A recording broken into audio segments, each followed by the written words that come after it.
Hello and welcome to Expats Everywhere. If you could tell us where you're from and a little about yourself.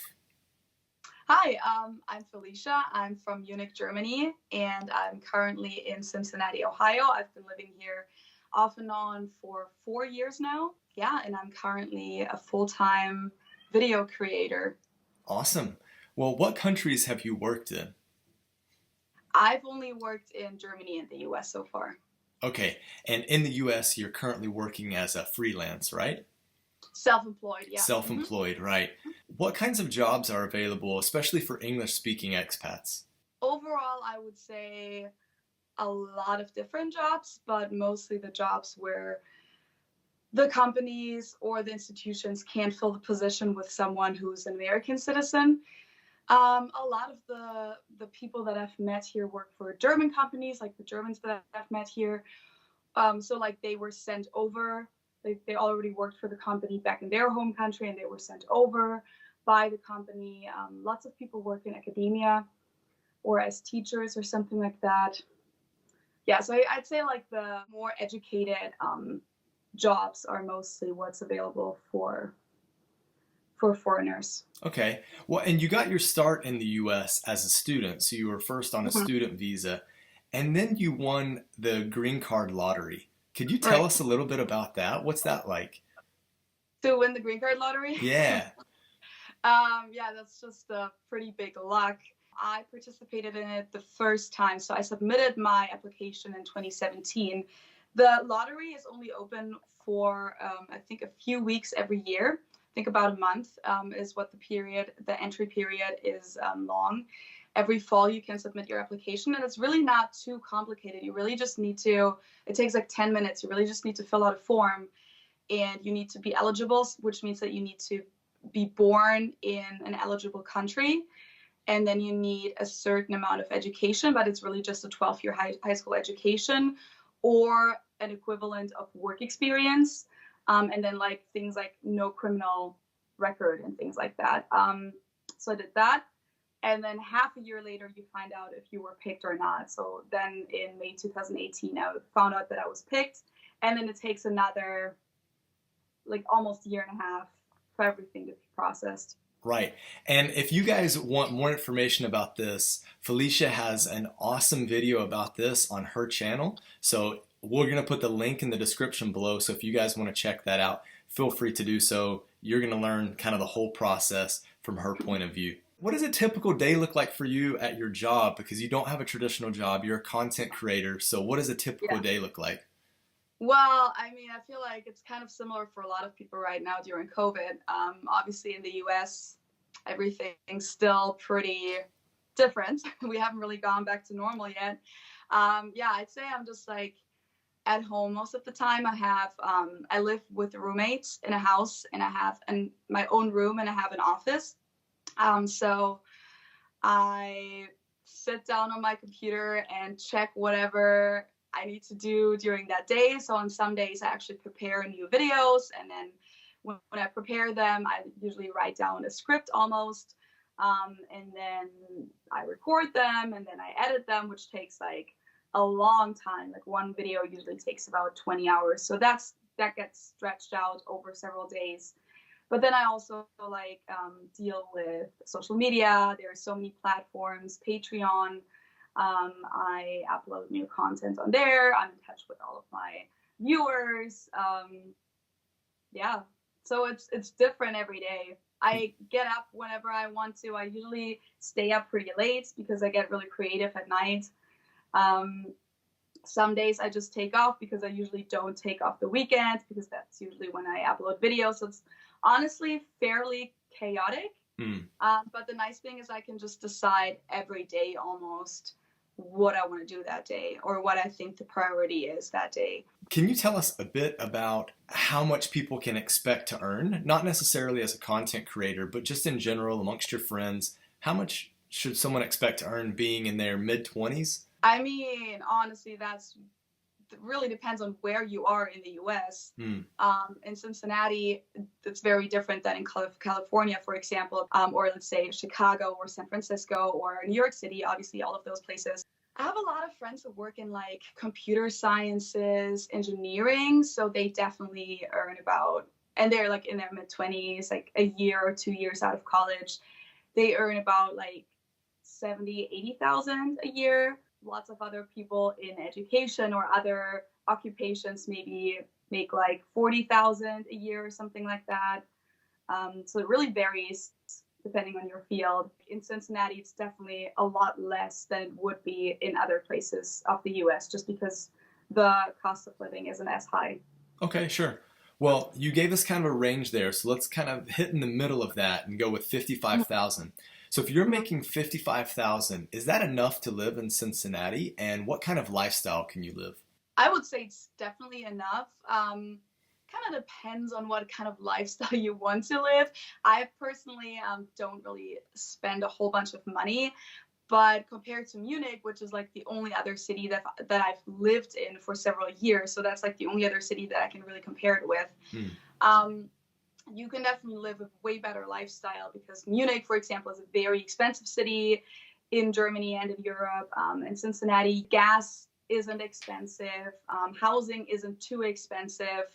It's a little more expensive than I would say it is in Germany. I'm not quite sure how it compares with other countries, but I would say that housing in the US is probably more expensive than a lot of other countries, just in average. But it's still like compared to the rest of the country, it's really doable. Food and drinks are fairly cheap, I would say. The only thing that I think is a little too expensive are groceries, but this is compared to Germany. Groceries in Germany are just really cheap, and in the US they're just not. But besides that, I would say that you can really live a good life. You can travel by car really cheap. You don't have to get on a plane. Even plane tickets can be pretty cheap. You can go out and eat a lot, I would say. People do that too. It's like part of the American lifestyle is eating out and getting takeout a lot. And that people do that because they can't afford it. So, yeah, I guess like if with 55,000, you're not rich, so you won't be able to, travel every weekend and buy the most expensive things, but you'll be able to have a good life. And how much of that can you save if you're, a moderate spender? Well, I've lived here without making any money. Like just lived off my savings. I would say you can save a lot. Good question, though. Really depends on the person. I have friends who save a lot of money and who paid off their student debts within a year. Wow. And then I have other friends who get takeout every day and don't really budget as well. How much startup money do you recommend people bring to kind of start up a new life in the U.S.? Honestly, I'm not sure if this is just me because I don't really spend lots of money, but I didn't feel like I needed lots of money. Maybe like, so the green card process, they usually require you to have $10,000 dollars available somehow, just to make sure that if you don't find a job in the beginning, you can survive for about half a year. So I guess that's their official recommendation. Yep. I definitely spent less than $1,000 when I first came here a month. Good for you. That's good. Yeah, it's possible. Yeah. I do that everywhere, so I guess it's just a me thing. I didn't have a car when I first came here, so I was here as an exchange student. I had a furnished room. I subleased a room.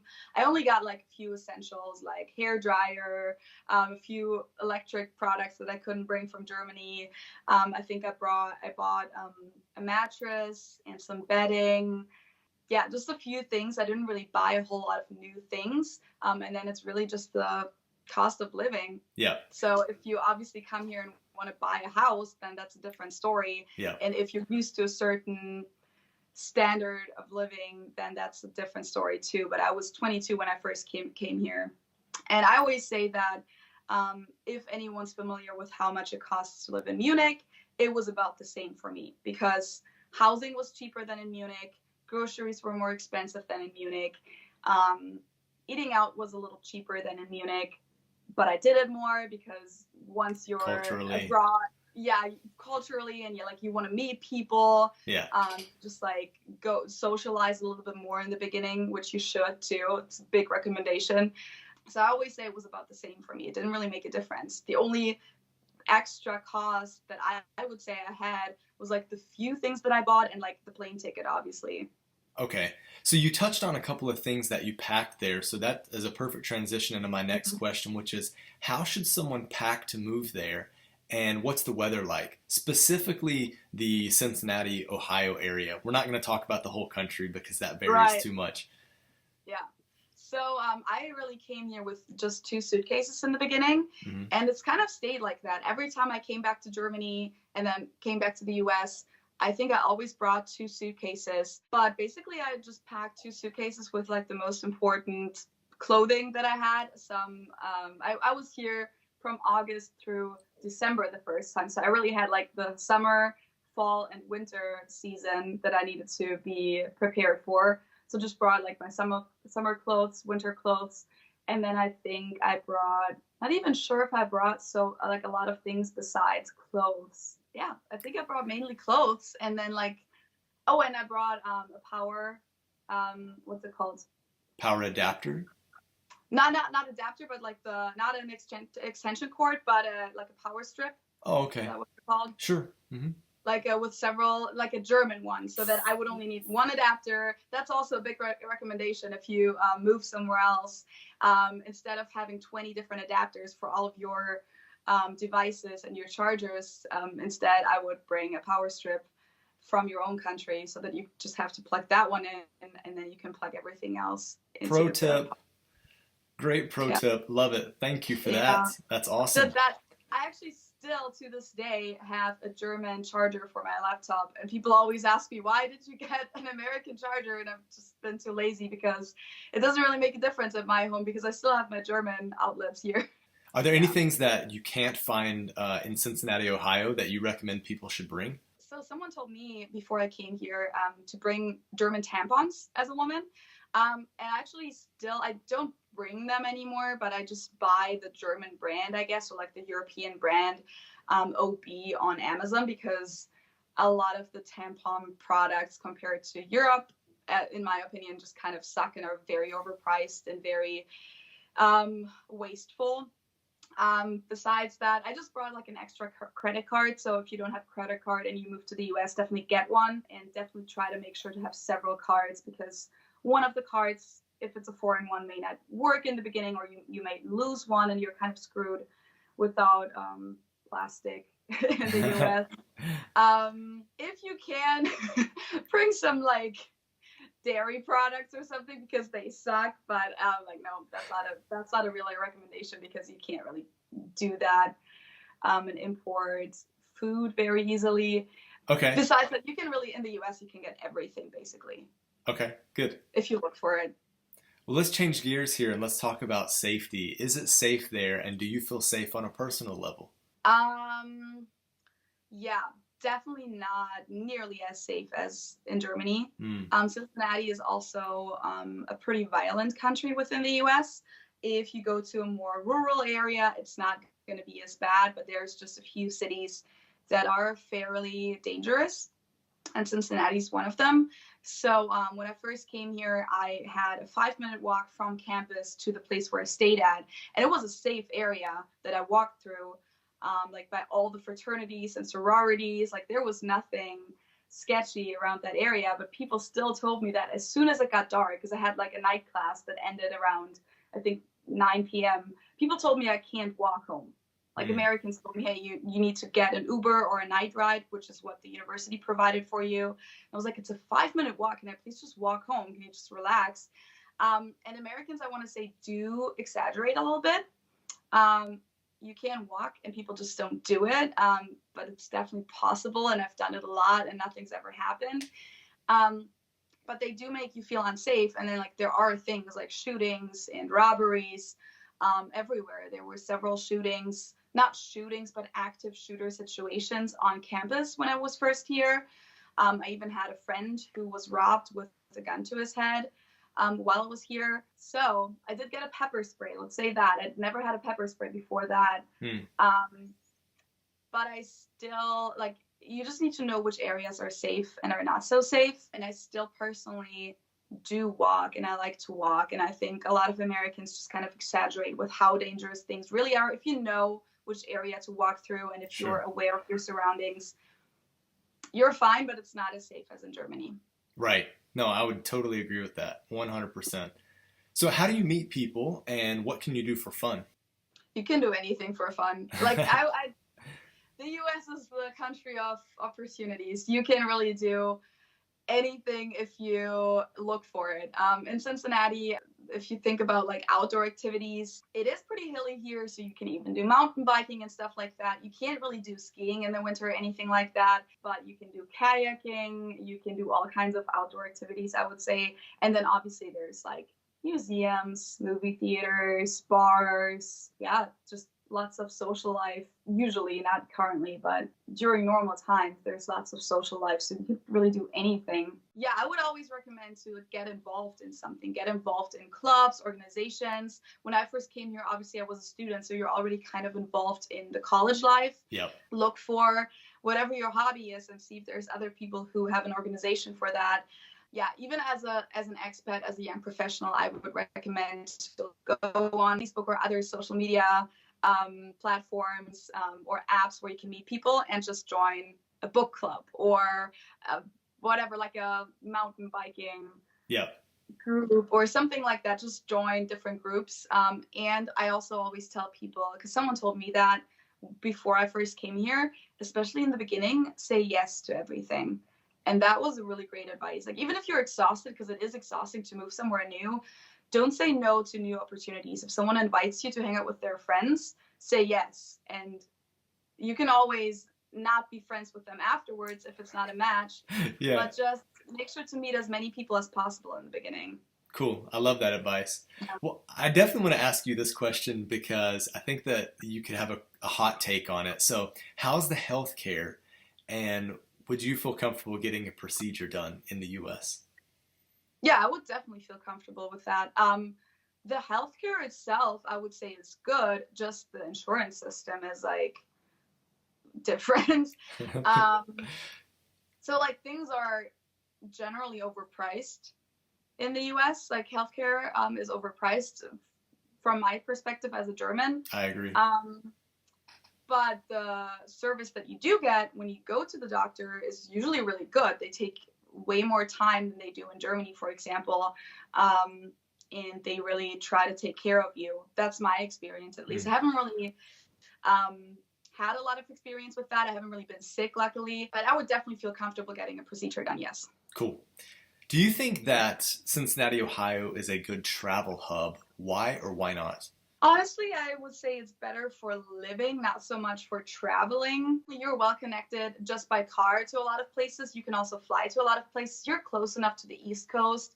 You're close enough to like the North and the South. Like if you want to travel within the US. So you can do a lot of stuff by car from Cincinnati. So that's really great. You have mountains pretty close. So you can go south to northern Kentucky, to Red River Gorge, for example, or to Tennessee. You can go north to the Great Lakes and stuff like that. So I would say you're definitely well connected.